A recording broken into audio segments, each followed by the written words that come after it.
تعبت قوي يا جماعه من جارتي كانت بتشتغل هي وجوزها وكانوا عايشين كويس. جوزها جه قال لها اقعدي من الشغل عشان هو لما بيرجع بالليل بيلاقيها نايمه. هو بيرجع طبعا ليه متطلباته فهي بتبقى نايمه، فقال لها لا اقعدي من الشغل. المهم سابت شغلها، وانا وجوزي طالع عينينا وبنشتغل احنا الاتنين وربنا عالم. يا دوبك اللي جاي على قد اللي رايح، انتوا عارفين الدنيا غاليه ازاي.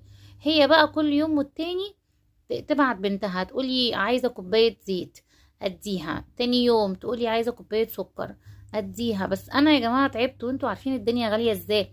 النبي وصى على سبع جار، بس هي عليه الصلاة والسلام، بس هي انا بسمع منها ان جوزها بيصرف فلوسه في الهيافة. يعني انا تعبت مش عارفة اعمل معاها ايه. المهم اللي انا عايزة اسأله لكم بقى، هو انا لو قلت لها ان انا ما عنديش هيبقى انا كده حرام عليا؟ عشان بجد انا مش عارفة والله، ربنا عالم بالحال. متنسوش اللايك بالله عليكم، عشان اللايك هو اللي بيرفع الفيديو.